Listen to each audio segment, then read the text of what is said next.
Big Al. Hello everybody, it's Big Al with some more content in Lord of the Rings Rise to War. This is going to be a little bit less content and more about a rant. So, I'm going to do a recap of what's happened this season. So, obviously everyone farmed until the first pass is unlocked. So, these passes unlocked, we came in here, Arnor came in this area as well.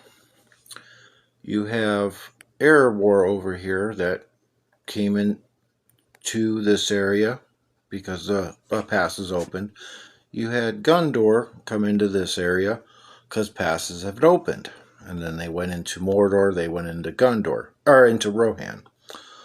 Erebor went down here, went into Loth, came over here. So the only fighting at the beginning was between Angmar and Arnor over here. So, first off, this is my opinion and what I see. I'm not part of Diplo at all. And Fellow has touched on this in his videos, and same thing. He thinks there's too much Diplo. So, back to the recap. So, Angmar and Arnor are fighting here. As this is happening, Erebor and Gondor are just farming their butts off, getting all the resources they want and could need. They're leveling, everything. Well, we are hindered and we're not really growing. Our building development was low. Our farms were low because we were fighting.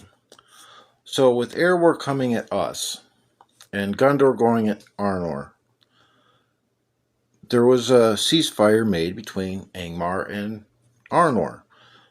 Perfectly reasonable considering how underdeveloped we were. Both of the teams, because we've been fighting. You have an enemy that is completely farmed, leveled, buildings are maxed out, full barracks, coming towards you. What are you going to do?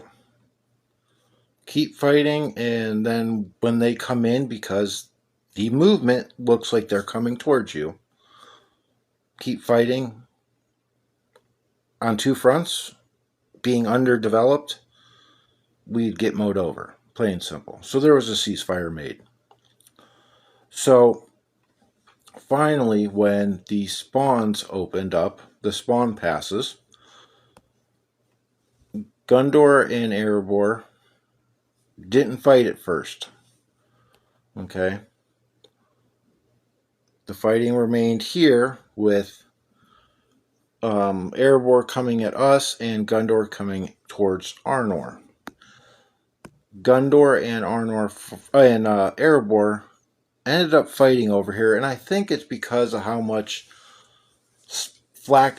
they were getting criticized for, and that only lasted a couple days. So Erebor still continued to fight us over here. Gondor still went over here. Now, something is really fishy because Erebor and Gondor only fought for a couple days. I don't remember the exact number of days, honestly, but it wasn't long. So Erebor's pushing us this way. Gondor's pushing up this way through Arnor.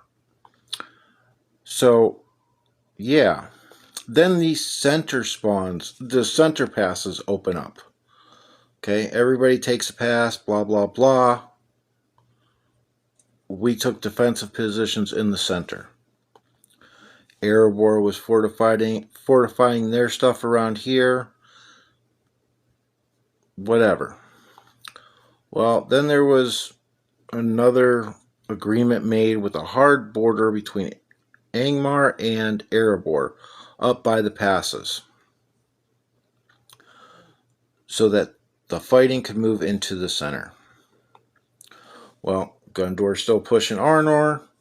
I believe Gondor tried to make terms with Arnor so that they could focus on the center.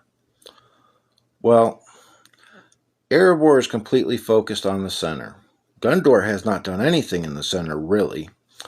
So Erebor is pushing us, trying to push us out of the center.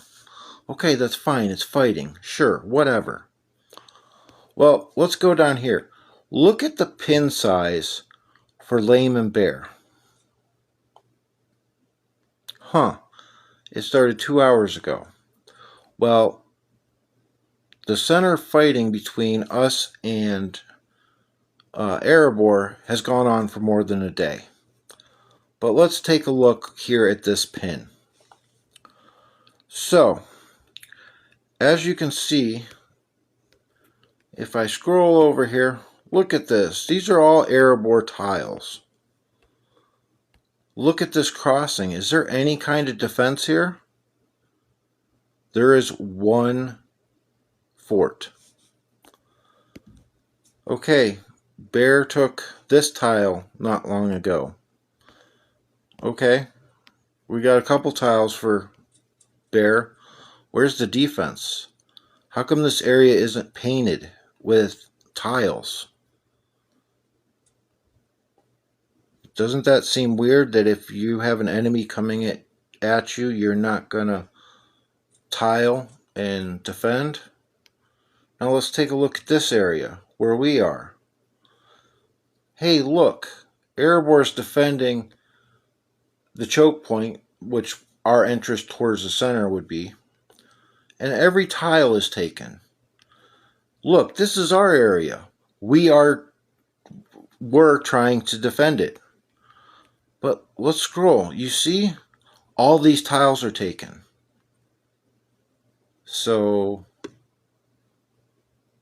where's the defense between Erebor and Gundor? It's easier to say that than say all the names. Look here. Are they defending their way in? Do they have tiles to cover? No. Let's take a look at this other pass.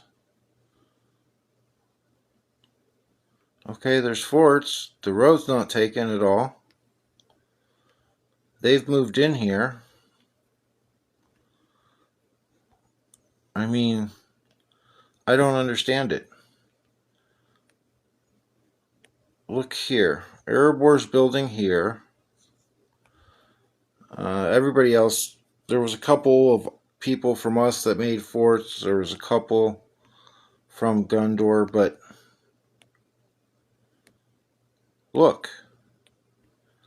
Does this look like defense in any way?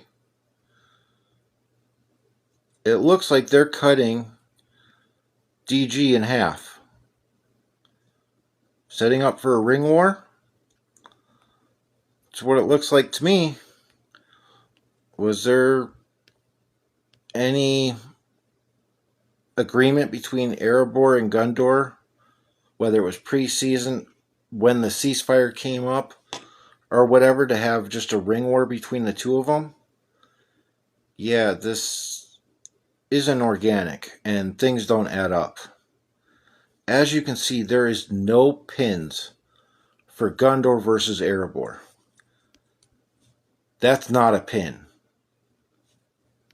Over here, my guess is a couple people from Beer and Bear had eagles and flew into the area because they have no access to it.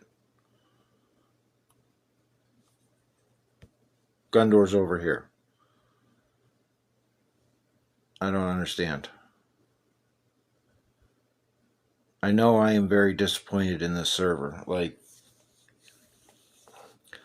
I don't mind losing. Fighting's not my main focus when I'm playing. I like the strategy part. I like the tiling. I like breaking forts and things like that.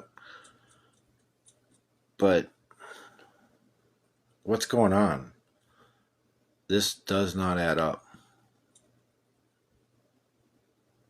So, yeah. I think this whole thing was a load of crap because Gundor's had ways into Erebor. Oh, Erebor did take that one. Look, they both have a way into their lands. Again, Erebor and Gundor are the two bigger factions in the server, but is there any fighting for them? I really just don't understand. I watched fellows live stream today about if this was ever to happen again, you need at least 6, 8, 10 teams in it. I'm telling you, me personally, I will never do a mega server unless it is 100% full with at least 10 teams in it, or 10, 9 factions or whatever. It pretty much has to be full because this is crap. Are the two biggest teams in the server allied and then just going to do a ring fight? So, yeah, that's all I have to say. I'm very disappointed in the server. So, for those that watch me regularly, you know my saying, make the most out of what you got.